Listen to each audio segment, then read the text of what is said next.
आदरणीय काळपांडे सर, आदरणीय विवेक सावंत, धन्वंतरी हर्डीकर मॅडम, बसंती रॉय, अन्य सर्व मान्यवर, आज एक खूप चांगला योग आहे. व्यासपीठावरती उपस्थित असलेल्या 4 पैकी 3 सदस्यांचा थेट प्रबोधिनीशी संबंध आहे. वसंतराव काळपांडे सरांनी ज्ञानप्रबोधिनीचे संचालक यांनी लिहिलेलं मॅन मेकिंग एज्युकेशन या पुस्तकाची प्रस्तावना लिहिली आहे. डॉक्टर विवेक सावंत जे आहेत ते ज्ञानप्रबोधिनीच्या संशोधन संस्थेचे अध्यक्ष आहेत आणि धन्वंतरी मॅडमनी आत्ता ज्यांना आपण पहिला पुरस्कार दिला जयश्रीताई काटीकर यांच्या पुस्तकाची प्रस्तावना लिहिली आहे आणि यातले अनेक सदस्य हे आता राज्य अभ्यासक्रम आराखड्याचा सदस्य असल्यामुळे अनेक वेळेला त्या सगळ्यांशी संपर्क येतो, संवाद साधण्याचा वेळ येते आणि त्यामुळे आज खूप वेगळा असा अनुभव हा वाटतोय.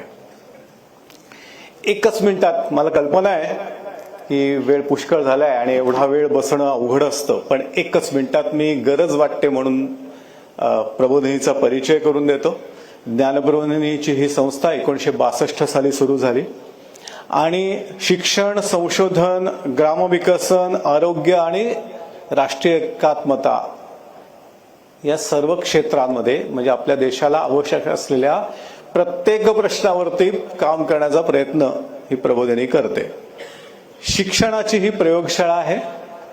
ऊसतोडणी कामगारांसाठी 100 दिवसाची साखरशाळा हा प्रयोग तुम्ही जर का ऐकला असेल किंवा त्याआधी केलेला आदिवासी मुलांसाठीचं पडसरेची आश्रमशाळा होण्यापूर्वीचा जो काही 100 दिवसाची शाळा हा प्रयोग तुम्ही ऐकला असेल तर या प्रयोगाची सुरुवात ज्ञानप्रबोधिनीने केली आणि मग त्याचा महाराष्ट्रभर प्रसार झाला.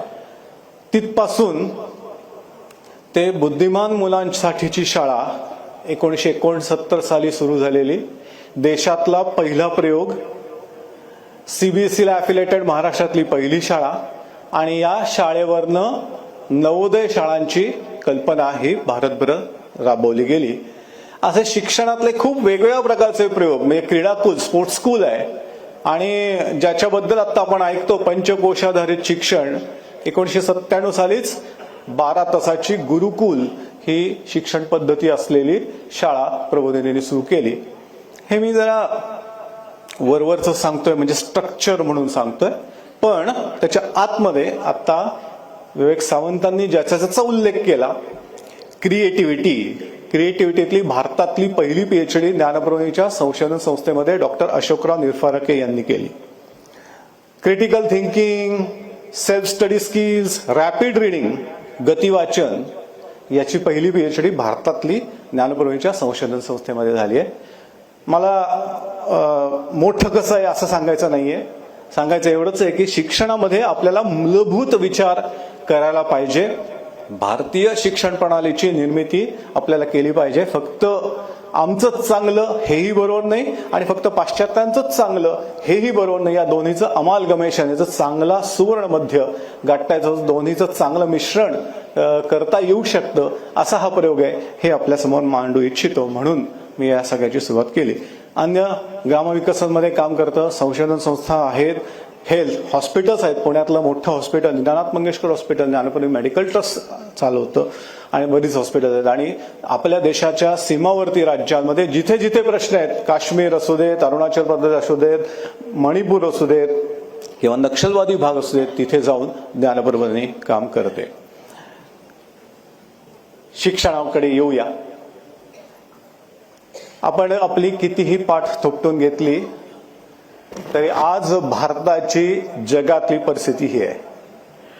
2009 साली PISA programme for international students assessment या परीक्षेमध्ये का माहिती नाही आपल्या भारतीय विद्यार्थ्यांना बसवलं होतं आणि त्यामध्ये भारताचा क्रमांक 74 देशांच्या पैकी 73वा आहे. आणि एकच देश आपल्या खालती होता तो म्हणजे किर्गिझिस्तान. बरं, असंही नव्हतं की याच्यातल्या जे आपले मागे पडलेले राज्य आहेत त्याच्यातले विद्यार्थी बसत होते असं नाही. तामिळनाडू आणि हरियाणा या राज्यातील विद्यार्थी या परीक्षांना बसवलेले होते एक सॅम्पल स्टडी म्हणून. आणि अशी परिस्थिती असताना आपण जे काही विवेक सावंतांनी सांगितलं की सुंदर पिचाई घडले, अमुक घडले, आमच्या देशातनं तमुक घडले, हे केवळ मी म्हणतो आपाततः घडलेले आहेत. त्याच्यात आपल्या शिक्षण व्यवस्थेचं म्हणून काही कौतुक नाही, त्या विद्यार्थ्यांचं व्यक्तीचं म्हणून जास्त मोठं कर्तृत्व आहे असं मला वाटतं. आणि आज जर का आपण शिक्षणाची अशी परीक्षा द्यायला गेलो तर मला नाही वाटत की फार मोठा बदल असेल, पण फार मोठा बदल असेल असं मला वाटत नाही. असं का झालं? आज मी सगळ्या गोष्टींकडे जाऊ इच्छित नाही कारण मूल्यमापन हाच आपला विषय आहे. पण मूल्यमापनाच्या संदर्भात जर का या परिस्थितीचा विचार केला तर काय काय दिसतं? तर आपल्या सगळ्यांचे याच्या संदर्भात खूप मोठे गैरसमज झालेले दिसतात. आपल्या सगळ्यांना असं वाटतं की परीक्षेला बसवलं की विद्यार्थी अभ्यास करतात, पण असं हेही विद्यार्थी असतात की परीक्षाच देत नाहीत. ते म्हणतात काय परीक्षा आहे? कारण मुळातनं मला शिकण्याची इच्छा असल्याशिवाय परीक्षेला जावं असं वाटणारच नाही. चांगलं व्याख्यान दिलं की विद्यार्थी शिकतात, हा एक आणखी एक मोठा गैरसमज आहे. कितीही सुंदर पॉवर पॉइंट वापरला आणि काहीतरी झालं सगळं तरीही मुलगा शिकला असं नाही, कारण जोपर्यंत तुम्ही त्याचं मूल्यमापन करून त्याला फीडबॅक देत नाही तोपर्यंत तो मुलगा किती शिकला हे आपल्याला कळत नाही. आता विवेक सावंतांनी पण त्याचा उल्लेख केला. गुणांमुळे शिक्षणाची प्रेरणा मिळते हेही अतिशय चुकीची गोष्ट आहे. चांगले गुण मिळाले म्हणजे शिकले हेही त्याचं इंडिकेटर नाही, त्याचं द्योतक नाही. आणि नेहमी पाठ्यक्रमावरती आधारित परीक्षा करायची असते असं नाही. पाठ्यक्रम आणि अभ्यासक्रम यात फरक आहे. आपण जर का एक प्रश्न जरी बाहेरचा विचारला तर आपण म्हणतो की आउट ऑफ सिलेबस प्रश्न आला. आउट ऑफ सिलेबस काही नसतं. करिक्युलम नावाची काही एक वेगळी गोष्ट असते. त्या सगळ्याची दखल आपल्याला सगळ्यांना घेतली पाहिजे. आणि बहुतेक वेळेला आपण फक्त संकलित समेटिव्ह परीक्षांनाच महत्व देतो, कारण परीक्षेद्वारा आपल्याला अनेकांना प्रवेश द्यायचे असतात, रँकिंग करायचं असतं, लेबलिंग करायचं असतं. हा हुशार, हा कमी हुशार असे काहीतरी म्हणायचं असतं. आणि या सगळ्या गैरसमजांच्यामुळे परीक्षेचा शिक्षणासाठी ज्या प्रकारे उपयोग करून घेतला पाहिजे तो उपयोगच करून घेतला जात नाही. आणि म्हणून शिक्षणाच्या इतर अनेक पैलूंच्या पैकी एक मूल्यमापन या गोष्टीकडे दुर्लक्ष झाल्यामुळे आपल्या शिक्षणाची ही अवस्था झालेली आहे. आता उल्लेख झाला assessment is always of learning, for learning आणि ॲज अ लर्नर असा मी मुद्दामून केलेला बदल आहे. असेसमेंट ऑफ लर्निंग म्हणजे काय? शिकवून झाल्यानंतर सर्वात शेवटचं झालंय, आता तुकडा पडलाय आणि आता त्याची काय परिस्थिती आहे हे आपल्याला बघायचंय.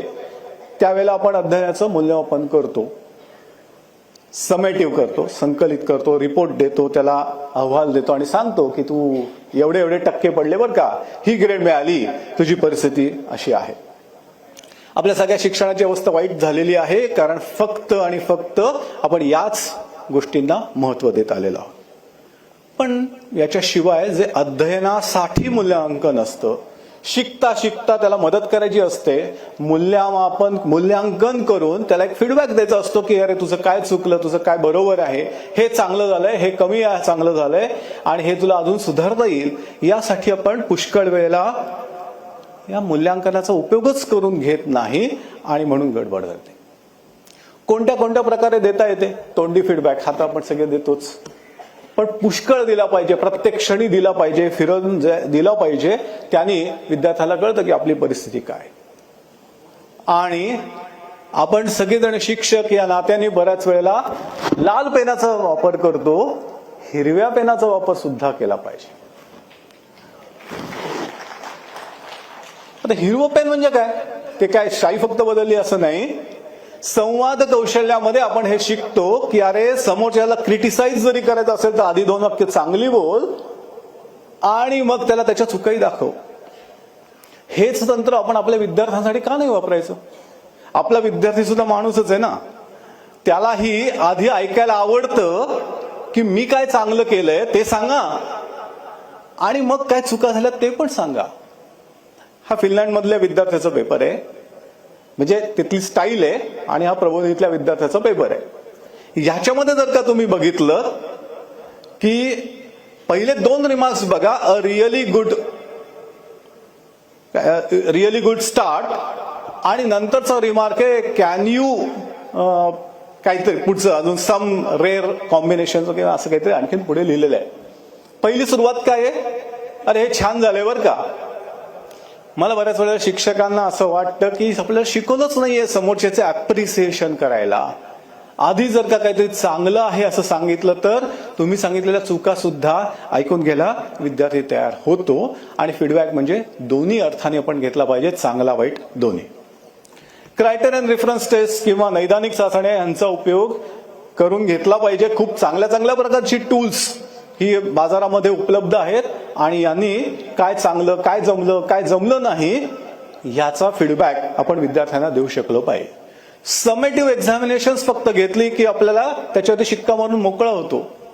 मला असं वाटतं की अरे प्रत्येक परीक्षा ही त्याच्या पुढच्या शिकण्याची सुरुवात असते, आणि म्हणून प्रत्येक परीक्षेतनं मला काय जमलं, काय जमलं नाही, मला काय कमी जमलं, कुठे माझ्या चुका होतात याचा फीडबॅक आपण विद्यार्थ्यांना देऊ शकलो पाहिजे. आणि तिसरा महत्वाचा मुद्दा जो सर्वात जास्त महत्वाचा आहे आणि तो बहुतेक वेळेला शिक्षण प्रक्रियेतनं आपण वगळून टाकतो, आपल्याला असं वाटतं की ह्याला जास्त वेळ लागेल, तो म्हणजे असेसमेंट ॲज अ लर्नर. तो शिकतोय कसा ह्याच्याकडे लक्ष वेधणं. शिकतोय कसा म्हणजे त्याची स्वपरिचय प्रक्रिया किंवा त्याचं आत्मपरीक्षण. हे आत्मपरीक्षण 2 प्रकारे करता येणं शक्य असतं. एक म्हणजे त्याला मनोगत लिहायला लावणं की तू कशा पद्धतीनं शिकतोयस, तुला वाचन वेग कसा वाटतोय, तुला समजतंय का नाही समजतंय, तुझा आवडीचा विषय काय आहे, तुला अवघड काय जातंय, असं एक मनोगत लेखन करायला लावलं की त्याला त्याच्या आपण स्वतःच्या अध्ययनाकडे त्याचं लक्ष आपण वेधून घेऊ शकतो. आणि दुसरं म्हणजे ही उजवीकडे जशी दिली तशी एक चेकलिस्ट की अरे गणितातली मला काय काय जमते, मला addition and subtraction facts up to 10 जमतायत, I know which pairs of the numbers make 20. काय जमतंय, काय जमत नाही, काय जमतंय, काय जमत नाहीये, हे स्वतःच प्रश्न विचारणं, स्वतःचा मागोवा घेणं. मला असं वाटतं की प्रत्येक अध्ययनार्थीला स्वयंप्रेरणेने शिकायला उद्युक्त करण्यासाठी याच्यापेक्षा दुसरा चांगला मार्ग नाही. आपण शिक्षक या नात्याने पुष्कळ वेळेला असं वाटतं की आपण शिकवलं म्हणजे मुलं शिकतात. अतिशय चुकीची गोष्ट आहे. मुलं शिकतात आणि आपण शिकायला मदत करत असतो. ह्या प्रक्रियेमध्ये त्यांची प्रेरणा वाढवायची कशी? त्यांची प्रेरणा वाढवण्यासाठी मला असं वाटतं की हे आत्मपरीक्षण करू शकणारे अशा पद्धतीची साधनं ही आपण उपलब्ध करून दिली पाहिजे. आणि यातून असं करताना तो विद्यार्थी जबाबदार बनत जातो. अरे मला हे जमत नाहीये, मला हे जमलं पाहिजे, यासाठी मला अभ्यास केला पाहिजे. अशा सगळ्या गोष्टी या आणखीन पुढे पुढे या येत जातात. प्रबोधिनी आणखीन एक प्रयोग करतो. पहिल्यांदा विद्यार्थी हा नेहमीसारखी परीक्षा देतो आणि मग विद्यार्थी परीक्षा झाल्यानंतर त्याचा पेपर, स्वतःचा पेपर स्वतःच तपासतात.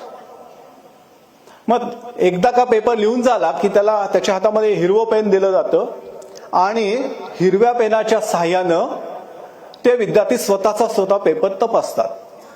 आता असं करत असताना आपल्याला काय जमलंय, काय जमलं नाहीये याचा अंदाज ते बाळगतात.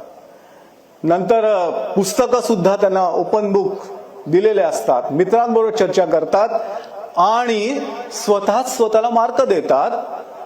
ते मार्क देऊन झाले की तो जो पेपर आहे तो शिक्षक तपासतात आणि शिक्षक त्यांचं गुणांकन जे काही करायचं आहे ते गुणांकन करतात.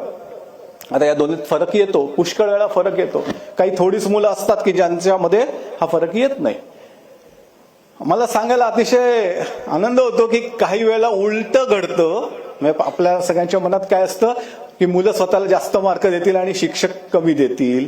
उलट सुद्धा घडतं की विद्यार्थी स्वतःला कमी मार्क देतो आणि शिक्षक मार्क जास्त देतात. दोघं जण बसतात, विचार करतात की अरे मी ह्याला इतके का मार्क दिले, ह्याला का नाही दिले, कुठे कमी पडलं, या सगळ्या संदर्भात चर्चा होते.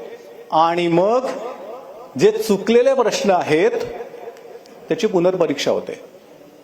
आता ही पायरी खूप महत्वाची, कारण परीक्षा ही तू काय आहेस हे सांगतासाठी जशी आहे तशी त्याच्यात दुरुस्ती करून पुन्हा एकदा नव्याने जमण्यासाठी आहे ना, पुन्हा शिकण्यासाठी आहे.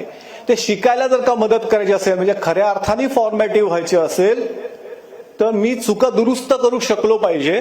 आणि त्या दुरुस्त केलेल्या चुका म्हणजे आता बरोबर उत्तरांच्या सही पुन्हा एकदा त्या सगळ्याची परीक्षा होऊन मुलं पुन्हा परीक्षा देतात.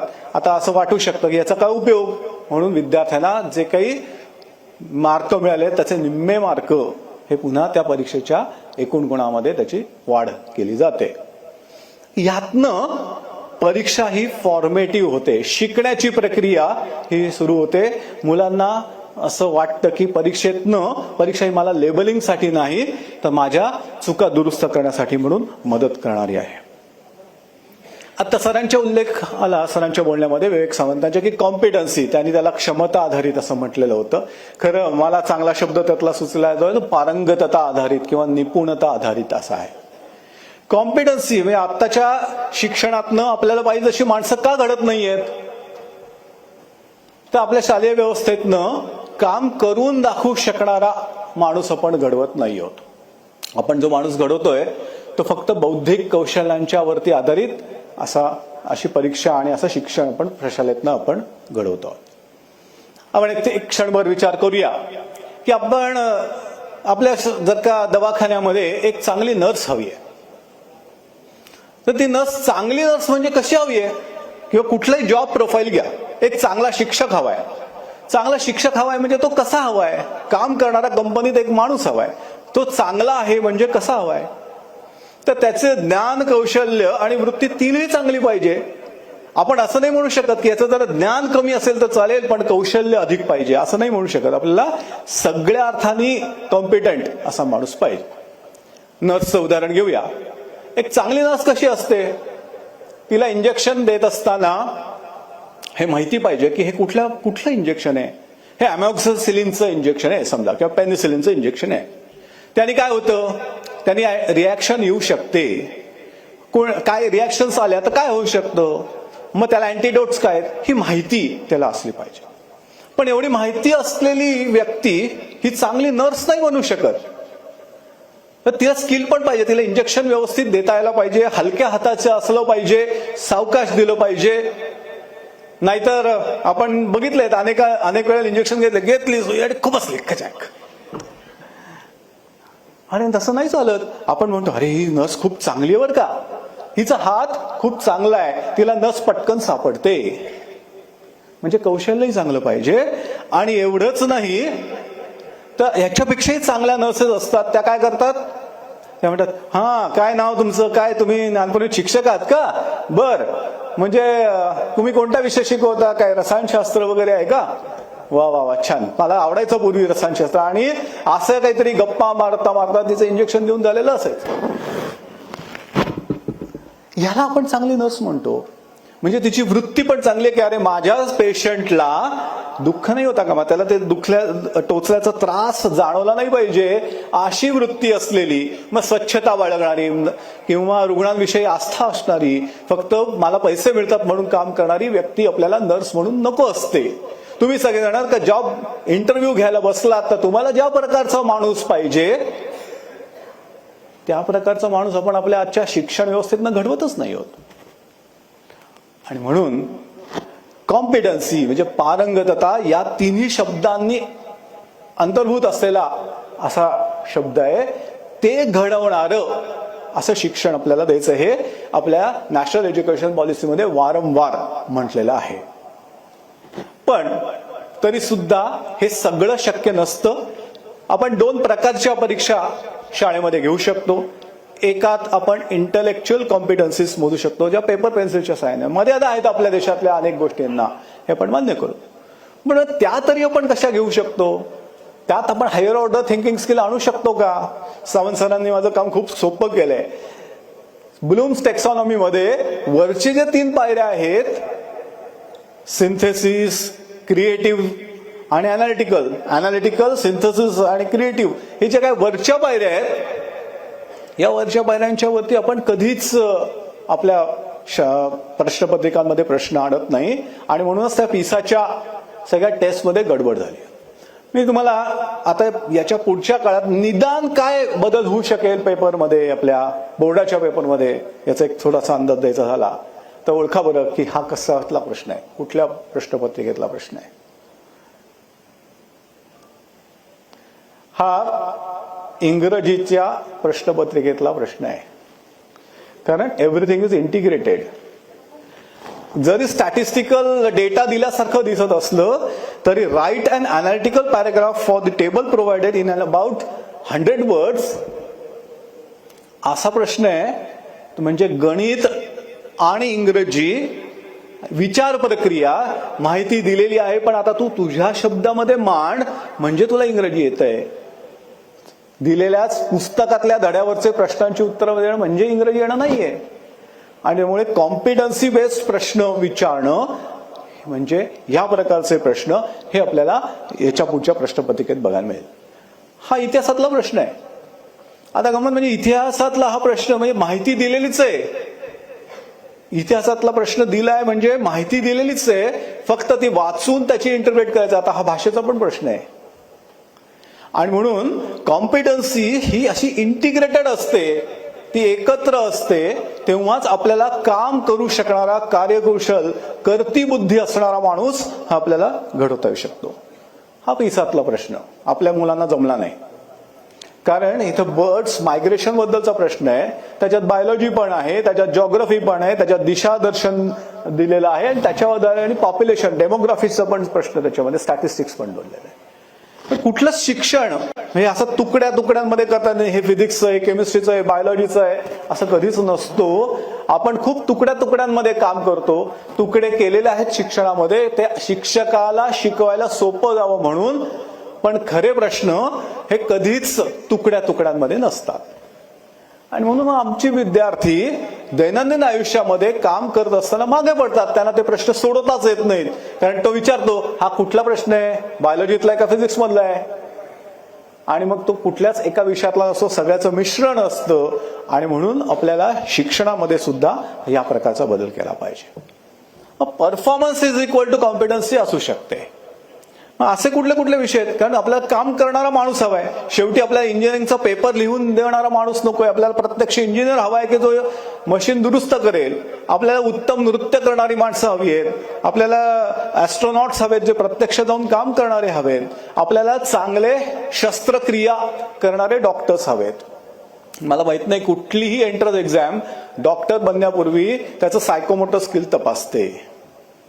तपासलं पाहिजे ना. तुमच्यापैकी कोण कोण जायला तयार आहे?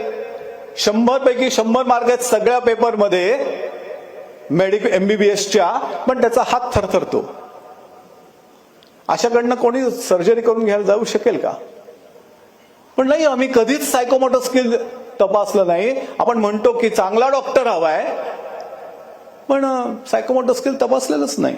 आणि म्हणून प्रॅक्टिकल्स बघणं, आणि प्रॅक्टिकल्स बघत असताना म्हणजे त्याचा परफॉर्मन्स बघणं. आणि परफॉर्मन्स बघताना म्हणजे इथे कुठले प्रश्न विचारलेत, आता हे माझं का प्रयोग असेल तर what is definition of pH paper, हा प्रश्न बरोबर नाही प्रॅक्टिकलच्या वेळेला विचार.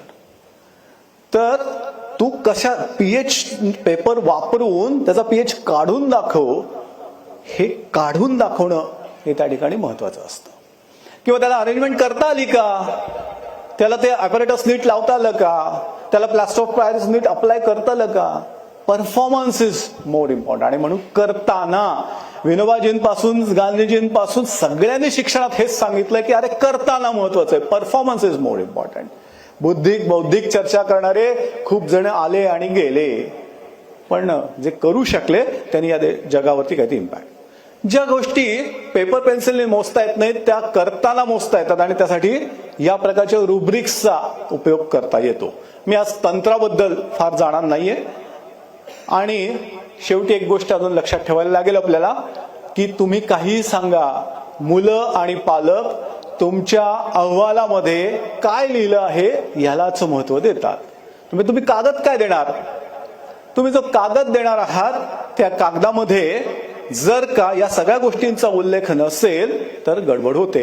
आणि म्हणून आपलं report card, holistic progress card बदलण्याची वेळ आलेली आहे. हा प्रबोधिनीच्या विद्यार्थ्यांना दिला जाणारा कॉम्पिटन्सी बेस्ड इव्हॅल्युएशन रिपोर्ट. याच्यात प्रत्येक विद्यार्थ्याला त्याच्या कुठल्या कॉम्पिटन्सीज चांगल्या आहेत आणि कुठल्या कॉम्पिटन्सीज मागे पडलेल्या आहेत या सगळ्याचा उल्लेख केलेला आहे. आता हा सर्वात क्रिटिकल प्रश्न. 2 प्रश्न विचारलेत. आपल्या मनात जरा विचार करा, इयत्ता 10वीत चांगले गुण मिळालेले विद्यार्थी सध्या काय करतायत? आपल्या मनात एक क्षणभर यादी डोळ्यासमोर आणा.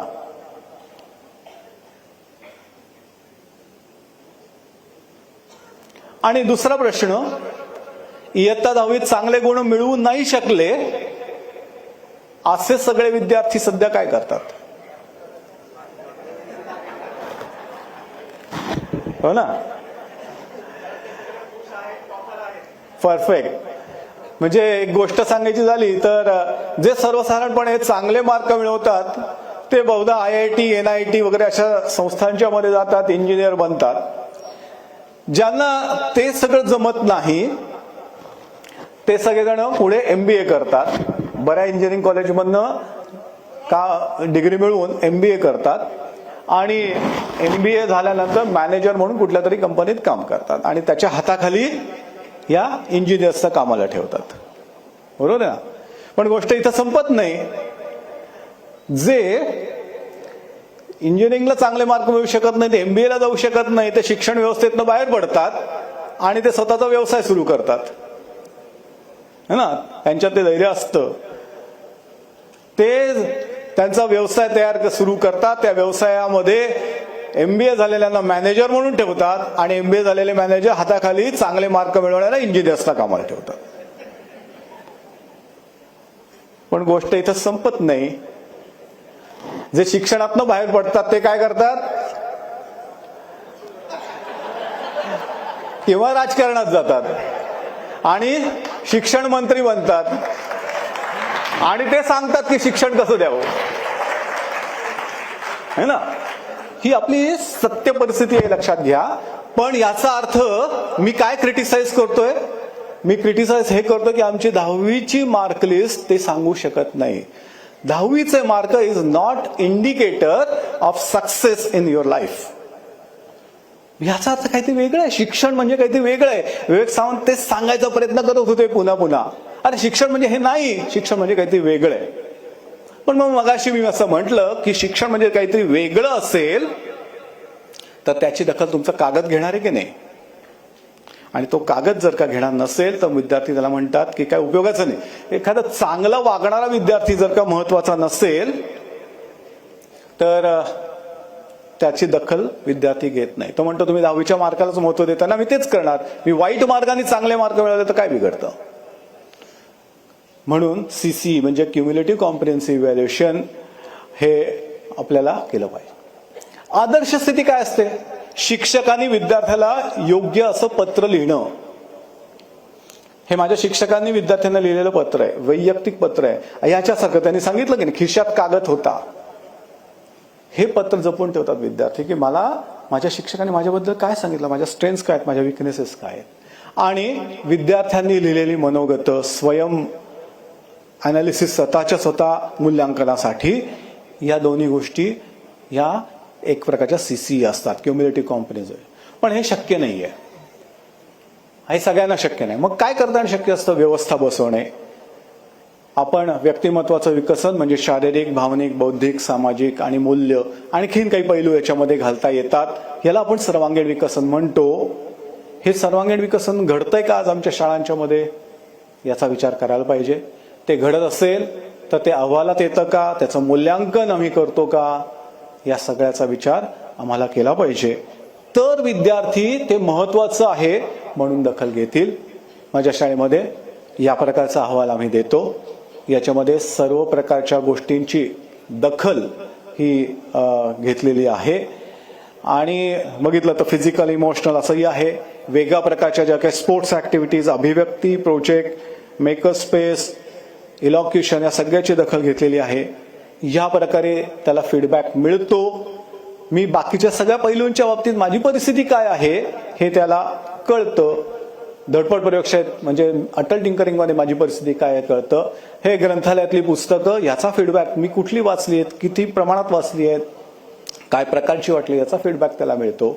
आणि या सगळ्याचा फीडबॅक असा मिळतो की माझ्या अभिक्षमता काय आहेत. शेवटी मूल्यांकनाचा जर का उपयोग हा माझा जसा विषय कसा आहे हा कळण्यासाठी जसं व्हायला पाहिजे तसं माझ्या पुढच्या करिअर गायडन्ससाठी सुद्धा व्हायला पाहिजे. हे जर का ग्राफ बघितले तर तुमच्या असं लक्षात येईल की मी माझा कल कोणता आहे, इंजिनिअरिंगकडे आहे का, लॉकडे आहे का, अमुक कुठल्या क्षेत्राकडे. खालती जर का बघितलं तर लिडरशिपकडे आहे का, म्हणजे शिक्षणाकडे आहे का संशोधनाकडे आहे, आणि मी गटात काम करू शकतो का नाही. या तिन्हीचं कॉम्बिनेशन केलं तर या विद्यार्थ्याचा एक ऍप्टिट्यूड सांगता येतो की तू इंजिनिअरिंग क्षेत्रामध्ये संशोधन करू शकतोस, कारण तुला गटामध्ये फार चांगलं काम करता येत नाही. याचा अर्थ याच्यात बदल करता येतो की नाही, करता येणं शक्य असतं. हे सगळं करताना खूप मनुष्यशक्ती लागत नाही. तंत्रज्ञानाने हे व्यवस्था बसवता येतात. आपल्या जे काही वेबसाईट्स असतात, ERP आपण ज्याला म्हणतो, त्याच्या सहाय्याने प्रत्येक शिक्षकांचा समूह या प्रकारचं मूल्यमापन हा करतो आणि याचा एकत्रित अहवाल हा आपल्याला देतो. या सगळ्याचा उपयोग काय, आता जे काही HPC आपल्याकडे आलंय या सगळ्याचा उपयोग जर का आपण करून गेला नाही तर नुसता तो डेटा हा एक प्रकारचा अधिक कचरा तयार करणारा असा होऊ शकतो. विद्यार्थ्याची प्रगती, सरांनी सांगितलं की 6 वर्षाचं मॉनिटरिंग, हो 6 वर्षाचं मॉनिटरिंग याच्यातनं होऊ शकतं. अभिक्षमता कळू शकते, व्यवसाय मार्गदर्शन होऊ शकतं. पुनर्भरणासाठी आपण नेहमी गणित आणि विषयाचंच पुनर्भरण करतो, पण एखाद्याचं वक्तृत्व चांगलं नाहीये तर त्याचंही पुनर्भरण करणं असं आपल्याला याच्या सहाय्यानं करता येतं. कोणत्या प्रकारच्या चांगल्या संधी कुठल्या विद्यार्थ्याला द्यायला पाहिजेत हे आपल्याला कळू शकतं. समुपदेशन, मार्गदर्शन कुठल्या ठिकाणी पाहिजे हे आपल्याला कळता येतं. आणि जेव्हा पालक आणि शिक्षकांचा संवाद असतो शाळेमध्ये त्याला तो आपण काय प्रकारचा फीडबॅक देतो. नॉर्मली आपण असा फीडबॅक देतो की तुमचा मुलगा चांगला आहे हो, फक्त अजून थोडा अभ्यास केला पाहिजे. बरोबर आहे ना. पण आपल्याला त्या विद्यार्थ्याच्या बद्दल व्यक्तिगत काही फीडबॅक देता आले तर पालकांचाही शाळेवरचा विश्वास हा बसतो. आणि या सगळ्या प्रणालीच्या द्वारे वर्गप्रतिनिधी निवडणं, वेगळ्या कबड्डीचा कॅप्टन निवडणं, या सगळ्या गोष्टींच्या साठी सुद्धा या सगळ्या सॉफ्टवेअरचा आणि HRCचा आपल्याला उपयोग करता येतो. थोडक्यात ह्या प्रकारचं मूल्यमापन हे आपल्याला अधिक चांगल्या शिक्षणाकडे, खऱ्या अर्थानं शिक्षणाकडे नेऊ शकेल. याला रिसोर्सेस लागणार आहेत की नाही, हो लागणार आहेत. पण ते रिसोर्सेस आपण मिळवू शकतो आणि काही रचना किंवा आपल्याच शाळांमधल्या रचना जर का आणखीन चांगल्या रीतीनं आपण बसवू शकलो तर मला खात्री आहे आपल्यातल्या सर्व प्रकारच्या सर्व शाळा या प्रकारचं होलिस्टिक रिपोर्ट कार्ड हे देऊ शकतो. इतकंच प्रतिपादन आता करतो. सगळ्यांनी ऐकून घेतलं याबद्दल मनपूर्वक धन्यवाद.